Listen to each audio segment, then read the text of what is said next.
Selalu ada jawaban, selalu ada pertolongan di rumah Tuhan. Gereja JCC Cijantung menyambut Anda. Ingat selalu bahwa Tuhan Yesus Juru Selamat kita dan masuk ke dalam hati kita sehingga kita menerima keselamatan. Selamat mendengarkan dan menjadi berkat. Shalom Bapak Ibu, selamat pagi.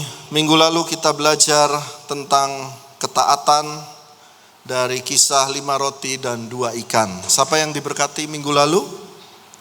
Ya, baik, kita akan masuk lagi tentang ketaatan kepada Tuhan. Seri yang kedua pada pagi hari ini dari Yohanes pasal yang kedua ayat 1 sampai ke 10. Saya mau kita baca bergantian, saya ayat pertama dan saudara ayat kedua. Pada hari ketiga ada perkawinan di Kana yang di Galilea dan ibu Yesus ada di situ. Saudara ayat kedua,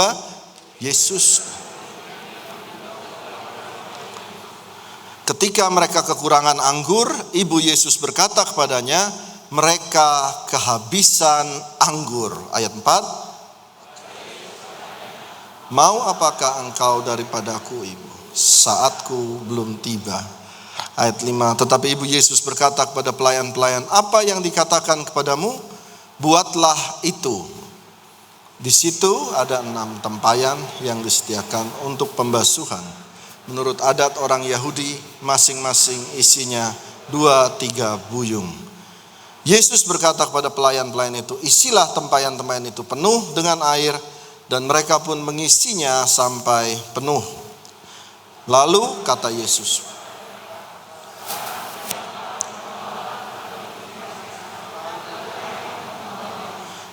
setelah pemimpin pesta itu mengecap air yang telah menjadi anggur itu dan ia tidak tahu dari mana datangnya, tetapi pelayan-pelayan yang mencedok air itu mengetahuinya, ia memanggil mempelai laki-laki. Ayat 10, dan berkata kepadanya, setiap orang menghidangkan anggur yang baik dahulu, dan sesudah orang puas minum barulah yang kurang baik.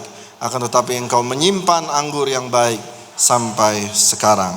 Baik, boleh ditampilkan gambar yang pertama.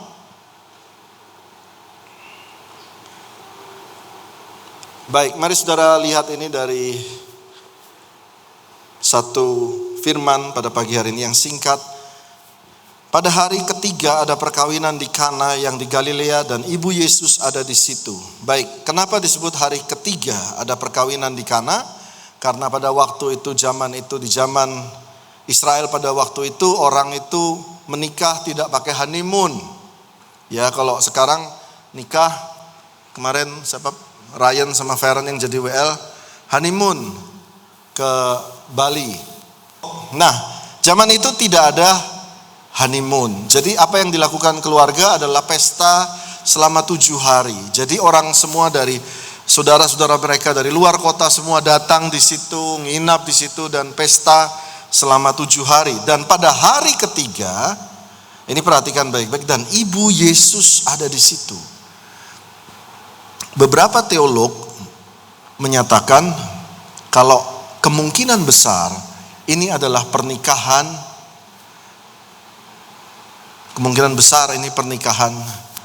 Yohanes. Tapi kita nanti bahas itu di tempat yang lain ya. Pada intinya ini adalah saudara daripada Yesus. Karena itu mamanya Yesus ada di situ, the Holy Mother Saint Mary ada di situ, Maria ada di situ, dan tentunya Maria mungkin sebagai salah satu penanggung jawab makanan dan minuman. Jadi Maria ada di situ. Dan kita kembali ke ayat yang kedua, Yohanes 2 ayat kedua, Yesus dan murid-muridnya diundang juga ke perkawinan itu. Ayat ketiga, ketika mereka kekurangan anggur, mari saudara baca sama-sama dengan saya. 1, 2, 3, ketika mereka kekurangan anggur, ibu Yesus berkata kepadanya, mereka kehabisan anggur. Pertanyaan saya adalah, kenapa waktu mereka kekurangan anggur, dia datang kepada Yesus? Kenapa tidak datang kepada tuan pesta? Dari minggu lalu saya mencoba untuk menerjemahkan Alkitab dengan cara sesederhana mungkin, menempatkan diri kita ada di tempat itu pada waktu itu dan mempelajari budaya dan tradisi waktu itu.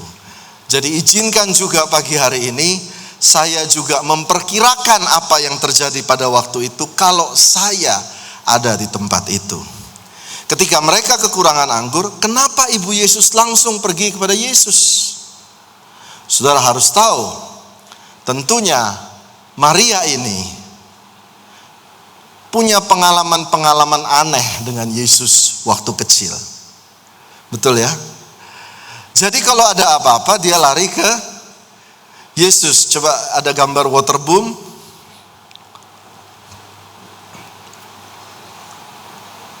Ya, mungkin waktu kecil, Yesus kecil, mereka ngumpul di waterboom Cikarang, anak-anak lagi ngumpul, terus Maria deketin, nak, tolong berenang aja, jangan jalan di atas air. Saudara ngerti ya? Dia kebiasaan jalan di atas air. Jadi mungkin dia alamin ini waktu masih kecil. Terus kemarin lucu, saya ada keponakan saya datang dari Rote NTT. Coba ada fotonya, sama mereka ada main sama anjing. Nah ini anjingnya lucu. Coba ada lagi foto berikutnya. Ya itu anjingnya lucu, namanya Ciki. Mungkin waktu kecil saudara-saudara Yesus mungkin sama Yohanes Pembaptis dan lain-lain lagi main anjing. Tiba-tiba anjingnya mati. Lalu nangis semua, loh anjingnya mati. Dan Maria bilang, Yesus. Nih. Dan Yesus bilang, apaan mah? Bukan waktu saya masih kecil. Yesus, lihat saudaramu menangis. Lihat, nggak kasihan kamu. Yang lagu gitu, nggak kasihan kamu lihat saudaranya menangis. Ayo Yesus, ingat ada perintah, hormatilah orang tuamu. Belum waktunya mama. Terus Maria berkata, oh saya tahu sebelum kamu lahir ada malaikat yang kasih tahu ada Roh Kudus di kamu. Tolong. Dan Yesus datang, ada anjing yang udah mati itu bilang, Ciki udah hidup lagi, Ciki udah hidup lagi. Dan dia kasih kepada saudara-saudaranya, enggak kok, Ciki cuma tidur dan ini udah hidup lagi. Saudara mulai nangkep ini. Hal-hal ini bisa terjadi di rumah daripada Maria. Satu hari mungkin Yesus sedang bikin PR, lalu tiba-tiba Maria ada tamu di rumah datang. Yesus, ini ada tamu, siapkan mangga, beliin mangga di Alfamart. Dan Yesus menjawab, Mama, saya lagi sedang bikin PR. Dan Maria berkata, tolong mangganya dong. Lalu Yesus, ini masih bikin PR Ma, gak bisa kita ke Alfamart. Dan Maria berkata, Yesus. Terus Maria berkata, Yesus berkata, Ma, coba buka di lemari sekali lagi. Dan dibuka lemari sekali lagi, udah ada mangga bermunculan di situ. Hal-hal seperti ini bisa terjadi dengan Yesus. Karena itu dia datang kepada Yesus. Ayo kita baca lagi yuk ayatnya yuk. Ayo kita lihat lagi ayatnya. Ayat 3 tadi.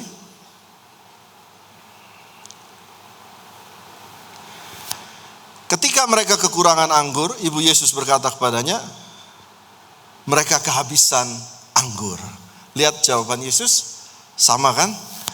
Mau apakah engkau daripadaku Ibu? Saatku belum tiba. Nah lihat si Maria. Meskipun belum waktunya dia masuk. Dia masuk minta tolong pada Yesus. Lalu, oke, ada satu hal yang saya lihat lucu juga. Coba mundur ke ayat 3. Dikatakan mereka kehabisan anggur. Ya. Kenapa nggak langsung dia bilang, tolong buatin anggur kok, bikin mujizat anggur. Tapi dia selalu berkata mereka kehabisan anggur. Karena memang wanita itu tidak pernah terus terang. Betul ya?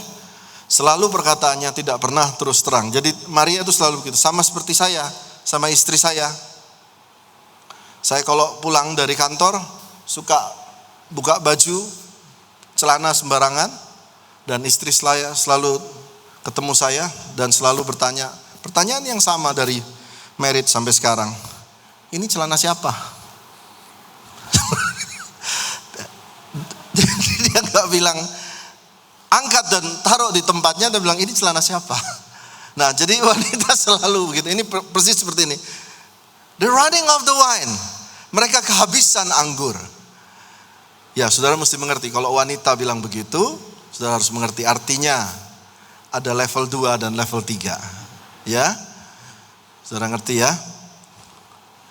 Sama kayak itu tadi gambarnya, apa tuh, sinetron tadi. Nah, oh kan saudara dengar firman gak ketawa, digambarin gini ketawa. Seperti ini. Kamu benar kerja buat saya. Nah, hati-hati kalau dia tanya begitu. Ya kan? Lalu ini handphone apa? Ini transfer apa? Nah, ini cerita yang lagi heboh di demikian. Oh, kita terus lagi ya. Ini lagi jadi seru nih. Mereka kehabisan anggur. Nah, lalu setelah itu ayat 4, kata Yesus, mau apakah engkau daripadaku, ibu, saatku belum tiba.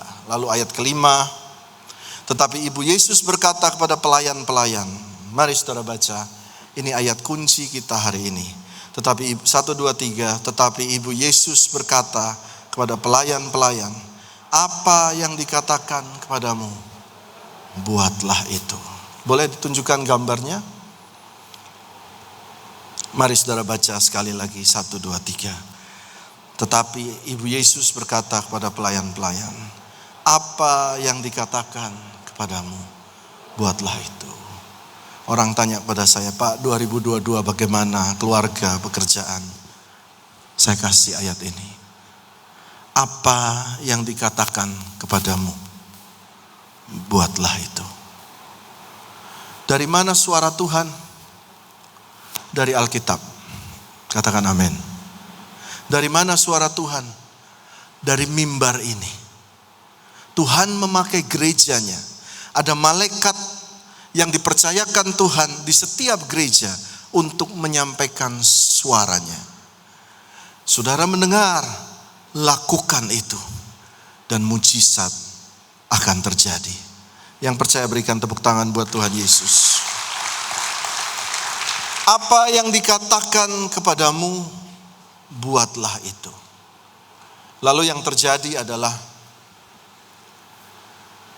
mereka mengambil air, tempayan cuci kaki, mungkin ada gambarnya.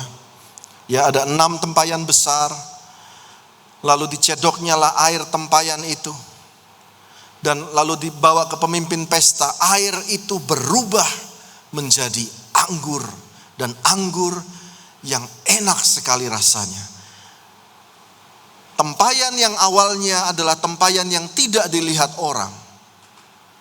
Tuhan rubah pada waktu itu tempayan yang tidak dilihat orang itu menjadi sumber pesta.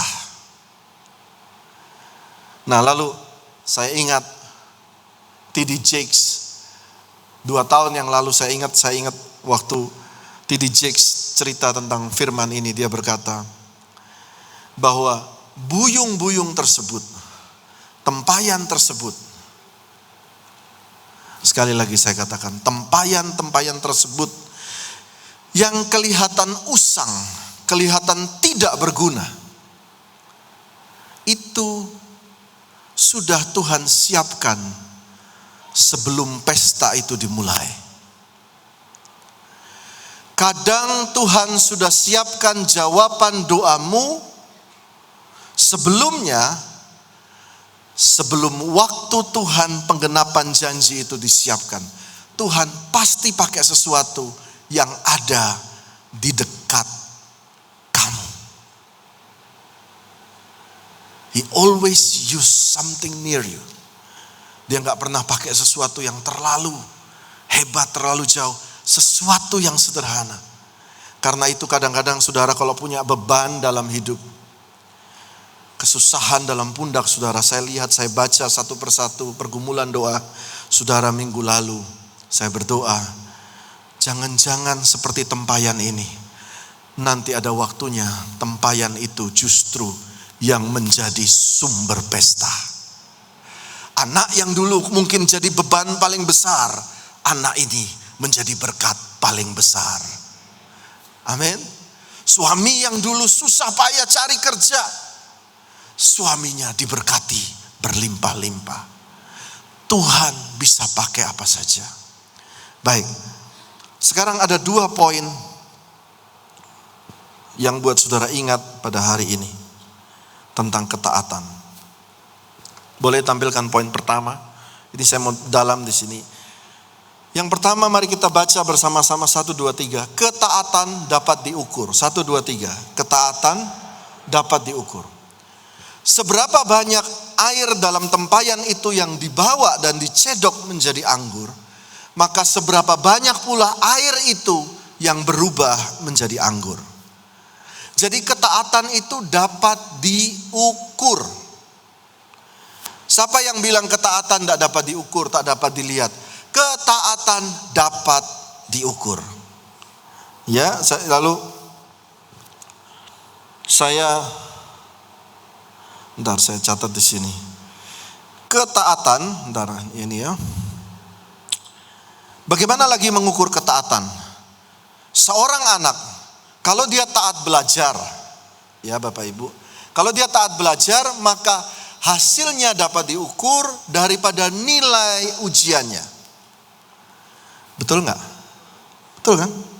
Jadi sebuah obedience is measurable. Ketaatan itu dapat diukur. Nah, sekarang saya bertanya kepada saudara, ini nggak buat ibadah 1, ibadah 2. Ibadah jam 9. Datangnya jam 9 dong. 9 kurang sudah siap. Katakan amin. Itu dapat diukur ketaatannya. Saudara bilang saya taat sama Tuhan, tetapi saudara datangnya jam 9.20 pas firman. Nah, pas firman saya singgung saudara. Sampai sini nangkep saudara? Hal kecil ketaatan dapat diukur. Minggu lalu, waktu persembahan dihitung, sebuah ketaatan juga dapat diukur dari apa yang engkau berikan. Minggu lalu saya sedih dan saya harus mengajar kepada saudara. Waktu engkau memberikan kepada Tuhan, berikanlah yang terbaik. Sekali lagi saya ulangi, berikan yang terbaik. Kalau belum bisa, saya ulangi ya. Kalau belum bisa memberikan yang terbaik, berikanlah dengan cara yang baik. Amin. Saudara kalau punya orang tua, ya, ini ada mama saya di sini. Saya selalu berusaha memberi yang terbaik dengan kemampuan saya. Boleh tanya mama saya. Saya makan di restoran yang terbaik, selalu saya bawa ke restoran yang terbaik sesuai kemampuan saya. Tetapi jarang sekali dan mungkin tidak akan pernah, kalau saya susah sekalipun, saya hanya punya roti 1 biji untuk diberikan kepada mama saya, lalu saya memberikan rotinya diuntel-untel dan saya lempar. Itu bukan lambang ketaatan yang baik. Betul kan? Demikian juga waktu engkau memberikan persembahan, tolong berikanlah dengan cara yang baik. Gak usah diuel-uel. Udah diuel-uel, gak tahu diapain ya. Susah banget dibuka. Gak usah saudara. Kalau memang saudara sanggup 100.000, berikan 100.000. Kalau engkau sanggup 5.000, berikan juga 5.000. Tuhan akan memberkati. Besok engkau bisa 10.000, 20.000, 100.000, bahkan jutaan rupiah. Tetapi bukan berarti waktu engkau 5.000, engkau uel-uel, terus mencari uang yang paling jelek dan dilempar ke dalam persembahan rumah Tuhan. Obedience is measurable.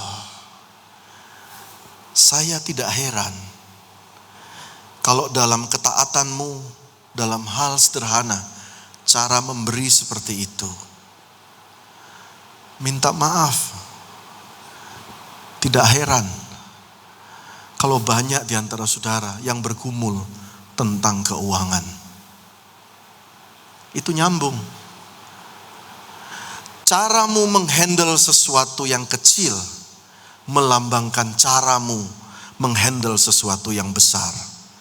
Pasti sama. Kalau engkau kasih Tuhan berantakan, uel-uelan, lempar, percayalah kalau kerja pasti berantakan, uel-uelan, lempar kiri, lempar kanan. Itu pasti mirip. Hari ini Tuhan bilang, saudara mau taat sama Tuhan? Kalau saudara mau taat sama Tuhan, perbaiki tata hidup kita. Amin. Dalam segala hal. Di gereja, hubungan sama saudara, hubungan sama teman-teman, perbaiki yang baik. Give good, and good will kembali lagi kepada kita. Katakan amin. Ketaatan itu dapat diukur. Tadi malam saya berdoa, Tuhan titip pesan dalam keuangan, ketaatan dapat diukur. Dalam keluarga, ketaatan juga dapat diukur. In the family, ketaatan juga dapat diukur. Kesetiaan dapat diukur enggak? Dapat diukur. Ketiga, dalam menata hidup, ketaatan juga dapat diukur. Yang kedua, di dalam ketaatan ada penyediaan supranatural. Poin kedua, dalam ketaatan ada penyediaan supranatural.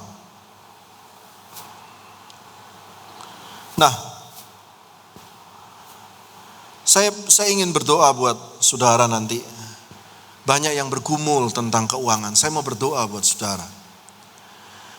Saudara,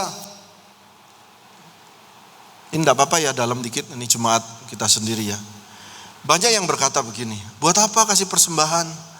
Buat apa kasih persepuluhan? Toh hidup-hidup saya juga begini-begini saja. Nah, saya tulis di sini. Jangan mendengar suara iblis. Saudara selalu berkata, buat apa persembahan? Buat apa perpuluhan? Kita begini-begini aja. Yang kaya gerejanya. Gereja kaya enggak itu yang pelihara Tuhan. Betul? Saudara datang ke gereja ini, sudah jadi gedung ini. Ini loh, saya jadi kesaksiannya. Teman-teman di belakang ini juga jadi kesaksian asyir-asyir. Bagaimana Tuhan dengan ajaib membangun gereja ini. Nah, saudara harus ingat juga, engkau memberikan persembahan, persepuluhan, tetapi ada ayat firman Tuhan yang berkata, apa yang engkau dengar, perbuat itu. Jadi ketaatan itu juga berhubungan dengan apa yang engkau kerjakan. Kalau engkau kasih persembahan, perpuluhan terus tidur, bangun pagi jam 10, bangun jam 11, maka tidak ada apapun yang akan terjadi padamu. Ayat Alkitab bahkan menuliskan seperti ini. Pekerjaan tanganmu akan dibuat berhasil. Yang dibuat berhasil apa? Pekerjaan tanganmu. Jadi you have to do. Engkau harus melakukan sesuatu. Dan berkat Tuhan ada di atas tanganmu yang melakukan sesuatu itu. Katakan amin. Hari ini keras ya. Saya ingat ini saudara. Mari saudara, saya mau lebih dalam. Karena banyak yang berdoa untuk keuangan. Boleh ada gambarnya Eric Thohir. Eric Thohir berkata, kalau engkau mau sukses, engkau harus punya expertise. Harus ada keahlian. Keahlian itu didapat dari mana? Keahlian itu didapat dari belajar. Engkau at least kalau engkau tidak bekerja, engkau belajar untuk sesuatu. Tadi pagi saya ketemu dengan Pak Steny, beliau adalah seorang manajer di PT Kawan Lama. Lalu beliau handle akan mixer digital gereja kita Midas M32 yang disumbang oleh orang, dan waktu datang kita bingung karena alatnya digital semua kayak helikopter. Dan Pak Steny bilang, saya bayar Pak uang 100.000, saya ikut namanya apa? Kursus online digital. Dan saya belajar itu. Nah, pengetahuan itu, expertise itu ada biayanya. Saudara harus mau melakukan itu. Kalau saudara cuma tidur-tidur, datang gereja seger nih, ada berkat, tetapi hari Senin sampai Jumat saudara tidur. Bukan begitu caranya. Yang setuju kasih semangat, tepuk tangan buat Tuhan. Amin saudara. Jadi nanti saudara pulang semangat ya. Semangat. Coba katakan amin. Amin. Kalau saudara belum ada pekerjaan, ikutlah kursus. Ada Pak Rudianto di sini. Pak Rudianto di mana? Ada Pak Rudianto mungkin? Pak Rudianto di mana sih Pak Rudianto? Ya, ada Pak Rudianto. Pak Rudianto ini juga mengajar di balai daripada pemerintah yang mengajarkan berbagai macam skill. Saudara tahu tukang AC. Tukang apa lagi? Tukang AC, tukang listrik. Saudara punya skill itu berharga dan bisa jadi uang. Betul saudara? Tapi itu semua harus melakukan, saudara harus melangkah. Harus melangkah. Jadi setelah saudara melangkah, saudara lihat berkat Tuhan mengalir. Nah, saya juga taat pada hari ini. Gereja hari ini menyiapkan dana 2.500.000 bagi 10 orang. Nanti bisa daftar ke Pak Rudianto yang mau ikut kursus online. Pak, saya mau belajar kursus online. Entah itu kursus ekspor import, kursus belajar mixer lah, belajar listrik. Satu orang 250.000. Kalau saudara perlu, daftar ke Pak Rudianto. Saya taat. Tuhan bilang, nak, taat, siapkan 10 orang. Supaya saudara tahu, gereja itu ada persediaan makanan. Amin. Sehingga semua tahu, di dalam gereja tidak ada yang miskin. Tidak ada yang kekurangan makanan. Yang lemah diperkuat, yang miskin diperkaya. Bukan diperkaya tiba-tiba, diperkaya karena engkau berjalan dan taat bekerja. Amin. Jadi sekarang firman Tuhan simpel aja. Yang pertama apa tadi? Ketaatan dapat diukur. Yang kedua, ketaatan itu ada penyediaan supranatural. Oke, saya baca lagi Yohanes 2 ayat 5. Tadi bisa digambarkan lagi Yohanes 2 ayat 5. Mari saudara baca sama-sama. Tetapi Ibu Yesus berkata kepada pelayan-pelayan. Mari baca bersama-sama. Apa yang dikatakan padamu, buatlah itu. Sekali lagi, apa yang dikatakan kepadamu, buatlah itu. Nanti kita berdoa.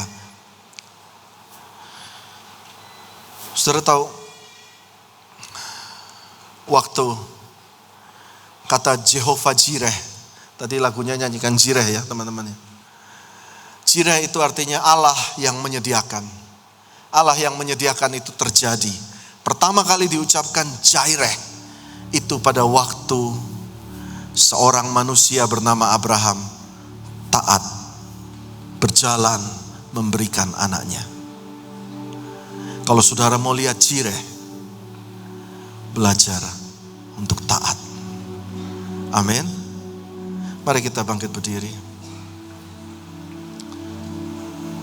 Semua tutup mata, semua tutup mata. Saya mau berdoa khususnya buat saudara yang mengalami pergumulan dalam hal keuangan. Saya tahu saya pun masih banyak kebutuhan, tetapi ada beberapa yang begitu berat. Karena itu saya mau berdoa buat saudara-saudara. Tutup mata semua. Saudara tutup mata saja semua. Saudara boleh angkat tangan. Ada breakthrough keuangan pagi hari ini. Tuhan, kami berdoa khusus untuk berkat secara keuangan Tuhan. Financial blessings di 2022.